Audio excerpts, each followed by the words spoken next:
Our first scripture reading this afternoon is from Psalm 130.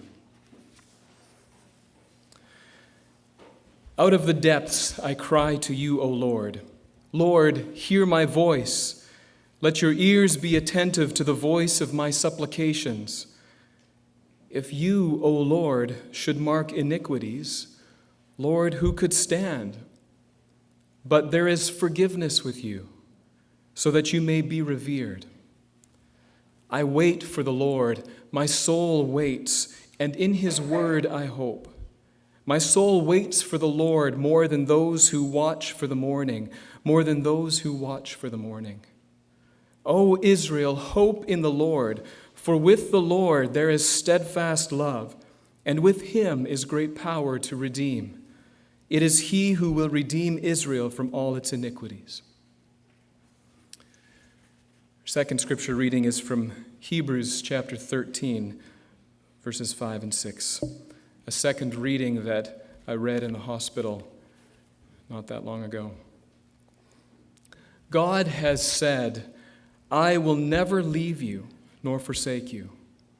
So we can say with confidence, the Lord is my helper. I will not be afraid. There's a reason that the Psalms have been so well loved by Christians over the centuries. They express the full gamut of emotions that we as human beings can experience, raw and unfiltered. They tell it like it is. They show us life in the real world. In the real world, we feel anger, we feel happiness, we feel sadness, we feel surprise, fear, confusion, and more. All of these emotions are expressed in the Psalms. The Psalms, you could say, sanctify our humanity. They say to us, it is good to be human. It is good to feel these things. And in the real world, like today, we might feel just like the psalmist who wrote Psalm 130. Out of the depths I cry to you, O Lord, hear my voice. There are a lot of reasons why we might cry out to the Lord from the depths. Psalm 130 goes on to mention one. We might cry out to the Lord from the depths because of our iniquities, that guilt or that shame or that regret that we feel over the wrongs that we've done to others, those regrets we have for wrong turns that we've made in the past. I wouldn't consider Bob to be the sort of person who would dwell on past regrets. He was so delighted to be with others, so eager to show kindness to whoever was with him in that very present moment. But he wasn't a perfect man, and he never claimed to be. He was human, and he felt the weight of past regrets, things that he felt he could have done better. We talked about this together during his last days, and he cried out to the Lord from the depths that he was in.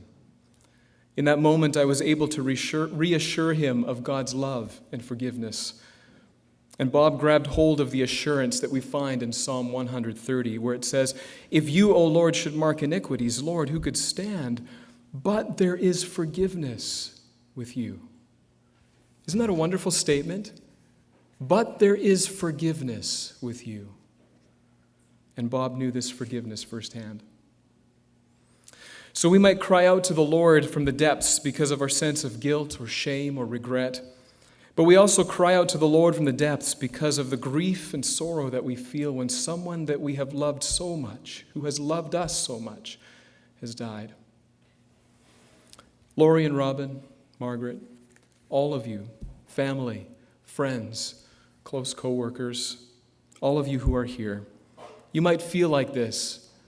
You might feel like a part of your soul has been torn away, and you've just been plunged down into the deepest depths. If you feel like this, either now or in the days to come, please know that this is normal. And not only is it normal, it's okay. It's okay. If the psalmists of Scripture can express that whole range of human emotions, raw and unfiltered, if they can cry out to the depths, to God in the depths, then it's certainly okay for you to do so. In fact, it's not only okay to do so, it's an important part of the grieving and healing process. So whether it's today or tomorrow or many days maybe down the road, cry out to the Lord from the depths. This is in fact what all of us are doing together today, collectively. Out of the depths we cry to you, O Lord. Hear our voice.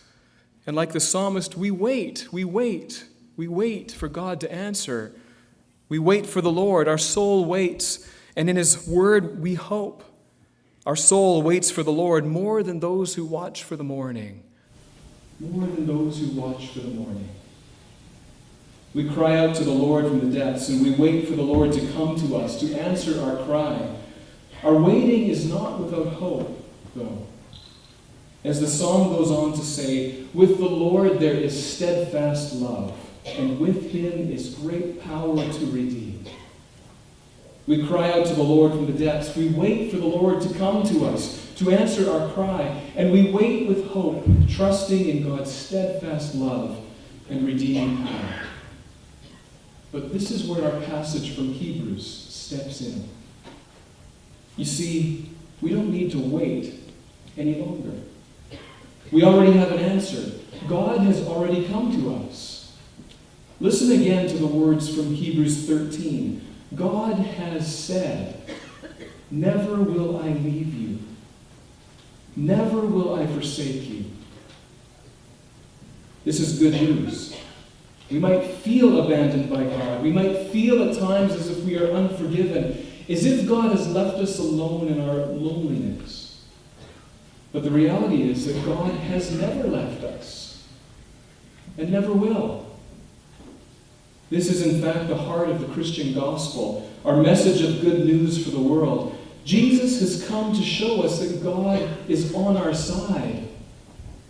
God is not against us. God is in our corner. God is with us, Emmanuel. Even in our deepest depths, even in the darkest corners of our life, God is with us. Regardless of who we are or what we've done, God is with us.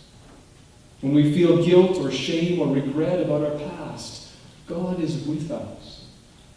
When we are worried about our present circumstances or anxious about an uncertain future, God is with us. And when we feel intense sadness, a profound sense of loss, that profound sense of absence, God is with us. The psalmist was right to wait on the Lord with hope and his steadfast love and redeeming power, because this is exactly how God has come to us in Jesus. Remember the stories of Jesus in the Gospels. Jesus healed the sick and forgave the sinner, showing God's redemptive power. Jesus blessed the poor in spirit and all those who mourn, showing God's steadfast love. Jesus himself wept in grief at the tomb of his friend Lazarus, and then himself suffered pain and even death, showing God's steadfast love. And Jesus walked through death and out the other side into resurrection life, showing God's redemptive power.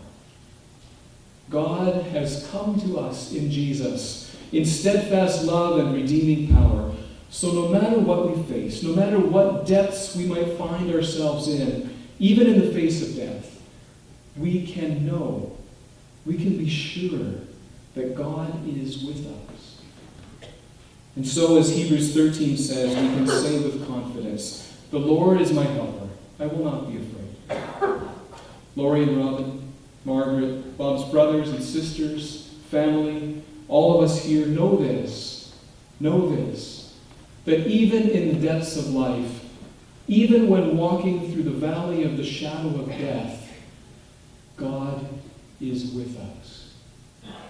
God is our helper. So do not be afraid of your grief. Do not be afraid of it. Allow yourself to grieve. Allow yourself to give yourself over to those tears, to that laughter, to that remembering. And do not be afraid of the future. God walks with you into that unknown future. His steps are always steadfast and sure, steadfast in love, ensuring faithfulness.